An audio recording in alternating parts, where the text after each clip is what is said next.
And the federal government's the one who's really been screwing it up. The state government's been moving forward. And I appreciate your comment about global warming. And and when the last time you're leaving your home in Houston, the last time you spend the night in it and you wake up, there's 6 feet of water after Harvey. You don't really have to be educated a whole lot about global warming or climate change or whatever you want to call it. Y'all have seen it here in this area. I grew up in Dallas. I don't remember ever hearing about tornadoes in Dallas, and then there are 2 within a matter of months, or one, I guess, talked about, and it's nuts. And we've seen it with wildfires and everything else. And yes, it is a crisis. I completely agree. Yes, sir. In fact, the young people and the Hispanics who tend to identify pretty well with Democrats are low propensity voters. What can you do in order to help turn them out, because that should be one of the keys to Democrats winning this race and every race? well, a couple of things on that, because I think it's very important.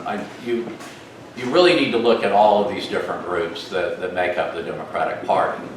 And I think that's one thing that's very beneficial if you have someone like me who is an at-large member in Houston, where you have the most diverse population in the entire country. And I realized very early on that if I was going to succeed in that role, then I was going to have to build relationships with all those different groups. And so I've been working with them for a long time, and my congressional district was extraordinarily diverse, and we had efforts toward all of those. And I don't think you can just say you have to look like this or you have to look like that. You have to have someone who's willing to really reach out and some experience dealing with the different groups. And let's face it, folks, I mean, no one in this room likes Donald Trump, but he has been extraordinarily inspirational for the Democratic Party. And he has brought people out in a way that we probably could have never done for ourselves. And it's been extraordinary. And now that gap that had been 1 million votes is down to a couple of 100,000. And it's easily achievable, especially with him at the top of the ticket.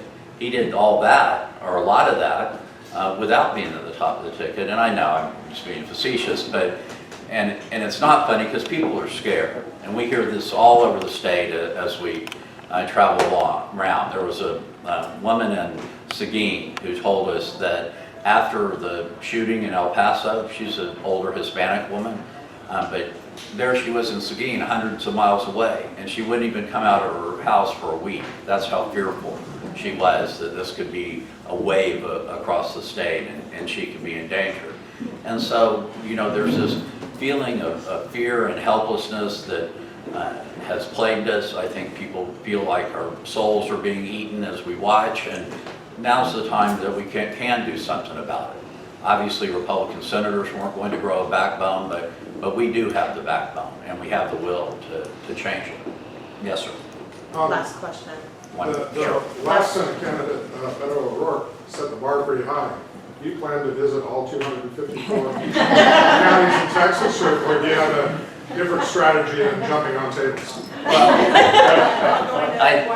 And it was great, but I don't think you have to go to every single county. And in some of those counties, we might try to not even tell them there's an election going on. Maybe keep it a secret there.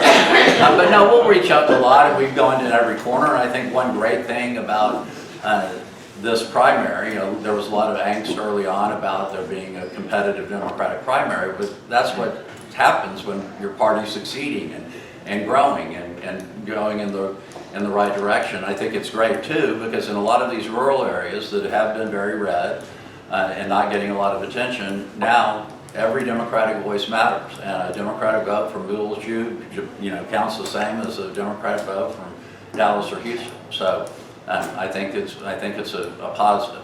And I'll say one other thing. Royce mistimed himself, and he came in, and he's had to hear that damn Tom DeLay story so many times now. But I've had to hear that damn Royce is your choice so many times. and he's not my choice. He's my friend, but he's not my choice. I want to be your choice. So anyway, thank you so much. I really